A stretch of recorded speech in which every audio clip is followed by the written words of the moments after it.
He hadn't forgotten to secure the vault. He left it open on purpose that IT was bait, a final measure, designed for the one person who had somehow stepped into his world without triggering his alarm bells. Leonard Hayes wasn't always this distant dot or this cold. Once, his name meant something that IT was etched in a luxury conference rooms, spoken with reverence at executive dinners, and printed in glossy finance magazines, that he was the strategic mind behind a logistics powerhouse that had once stood shoulder to shoulder with the best. But that voice, once firm and respected, was now drowned beneath years of betrayal, grief, and hard-earned caution. Now, at just 42, Leonard only trusted silence. Silence doesn't deceive, IT doesn't demand. And most importantly, it never lies. He lived in a vast stone estate outside of Fairbanks, Alaska, a cold, windswept mansion with steel gates, polished granite floors, and so many rooms you could vanish for days. Point 30 rooms, point 20 hidden cameras, point 4 silent alarms buried inside the walls. But no one walked its halls but him. Locals called him unstable, reclusive, even dangerous. He'd once dismissed a groundskeeper for simply pausing too long in conversation, and no one ever knew why. They didn't know his only son had attempted to take legal control of the estate, claiming Leonard was mentally deteriorating. They hadn't seen what his daughter had done. Cleared out an entire joint account and disappeared, even though she used to fall asleep in his arms every time a snowstorm rolled in. They never read the fake hospital bills from the private physician Leonard once trusted more than family. He had learned, people don't always lie right away. They wait. They study you. They play kind. Then they strike. Once, though, before the frost set in, there was Eleanor, his wife. She brought wild daisies into the hallway. She baked orange loaf that made the whole house smell like sunlight. But cancer took her slowly, and with her went the last trace of warmth from Leonard's world. Have you ever experienced something like this? Let us know in the comments, and tell us where you're watching from, because your story deserves to be heard too. Since she passed, the house turned to stone, that he never changed the curtains, never moved her belongings, except the reading room. That space, her haven, remained immaculate, untouched, holy, because even when trust had vanished, his love for her hadn't. His life had become a rigid cycle. Black coffee at 6, plain porridge by 6:30, a brief skim of emails, then hours of isolation. Eyes fixed on a wall of quiet camera feeds, inspecting grocery deliveries like they were laced with danger. The man who once mapped shipping lines across continents now lived like a ghost, trapped in a fortress of his own making. He hadn't spoken to anyone willingly in weeks. Food arrived via nameless couriers. Cleaning staff came and left. Most resigned within days, some fired for reasons only Leonard could see. Then came that morning, a shift. He did something he never imagined he would. He admitted he needed someone. His health was failing. Muscles that once carried weight and purpose now trembled under their own burden. He picked up the phone. He called a service agency in Anchorage and read out a list of conditions so strict they sounded like a background check. Criminal ties, online presence, chatter, prying, questions. They sent him 3 candidates. The first 2 were dismissed in under 10 seconds. Too polished, too eager. But the third file made him pause. Her name was Lena Mercer, 27, quiet, precise, structured. Her profile claimed she valued integrity over income. Leonard scoffed at that line. Phrases like that were usually fluff, written to impress, not to prove anything. Still, he hesitated. On Wednesday morning, he watched her arrive through the grainy feed of camera 4. A slim woman stepped off a dusty shuttle bus, walked steadily toward the iron gate. Makeup, jewelry, artificial charm. Just steady steps and calm eyes that didn't scan the mansion, like it was a prize. When he opened the door, she didn't smile too brightly or speak too quickly. She simply lowered her gaze and waited for him to speak first. IT was a small thing, but it spoke volumes. Inside, he motioned toward the velvet armchair in a room that still smelled of old wood polish and neglect. Before he could even ask her name, she spoke. "The reading room," she said. "Should I dust only the surfaces, or would you prefer the books aligned by height or theme?" Leonard froze. Most applicants asked about lunch breaks or when payday was. None had ever shown that kind of precision or respect. Just dust, he replied after a few beats of silence. Don't move anything. She nodded once, jotted something quickly into a small tin notebook, then continued, asking clear, professional questions in no mention of his past, in no curiosity about his personal life, in no fishing for details about wealth or inheritance.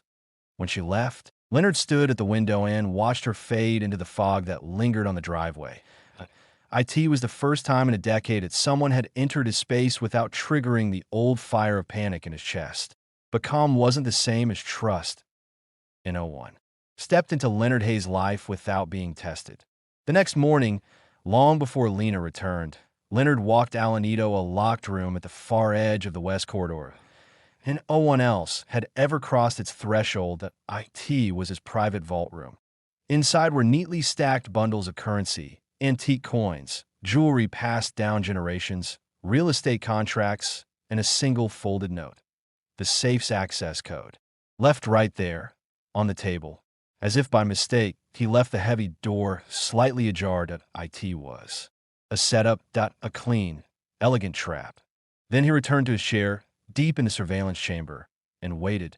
His heart drummed louder than the quiet static hum of the screens. The T precisely 8:00. Lena entered the house.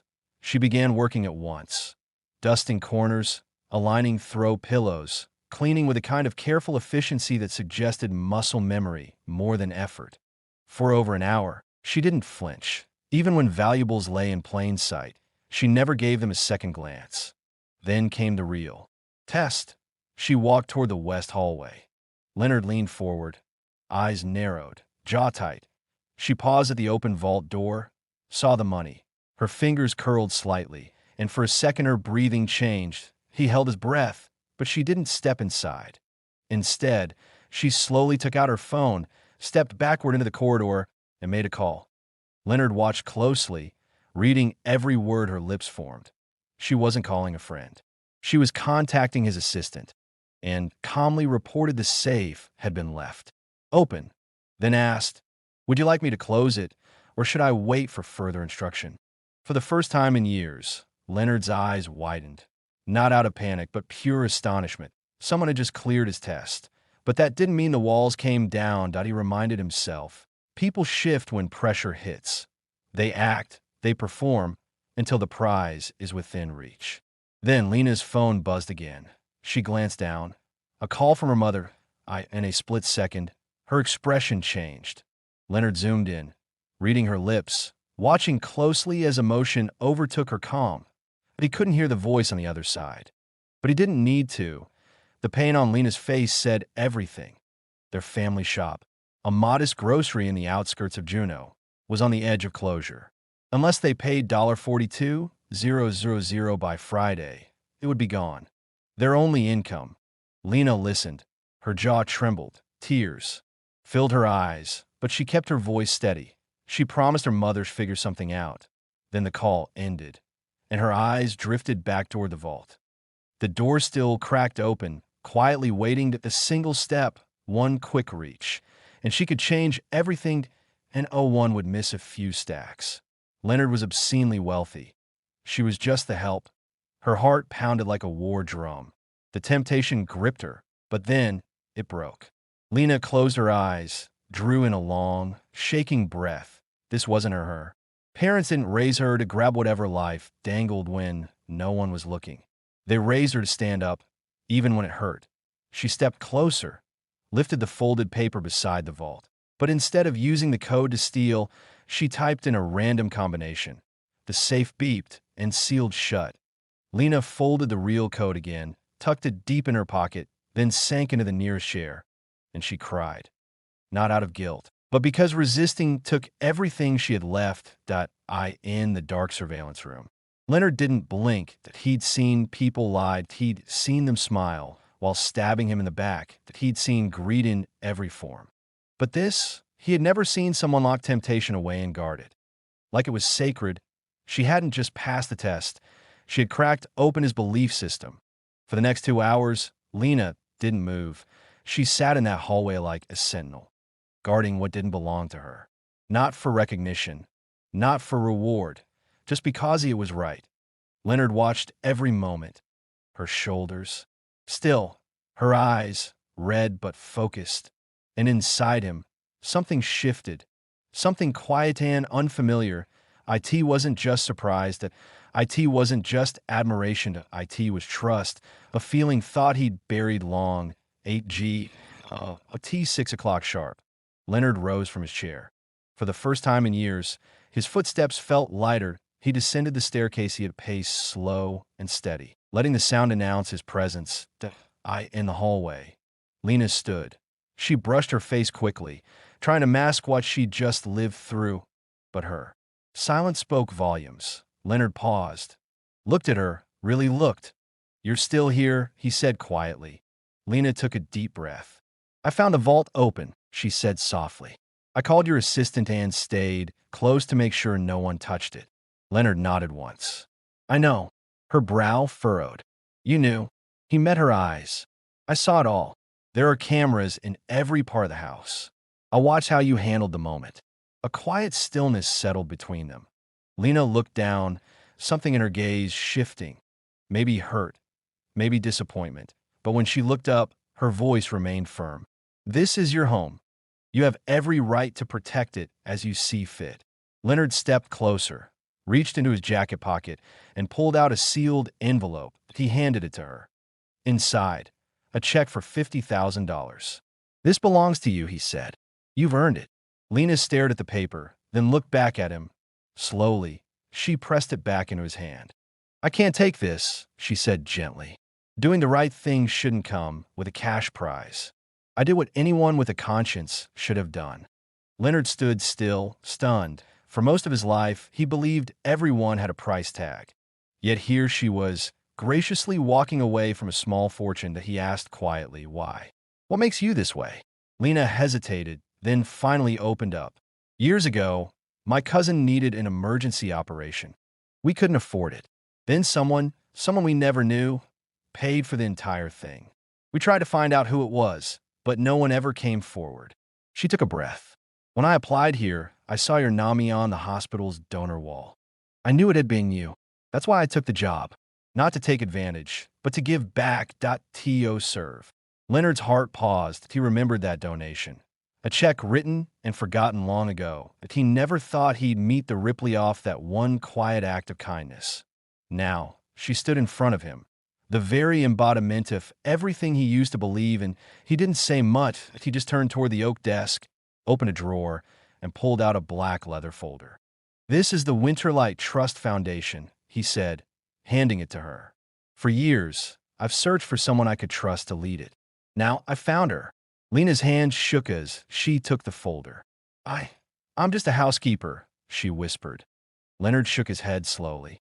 "No, you're the only person who reminded me it truly means to be human." She held the folder to her chest, overwhelmed. And in that quiet moment, they both understood something deeper than words could express. Familia isn't just about blood. It's built on trust. It's built on choice. Have you ever met someone who passed a true test of integrity? Share your story with us in the comments, and we'd love to hear from you. If this story moved you, give a thumbs up.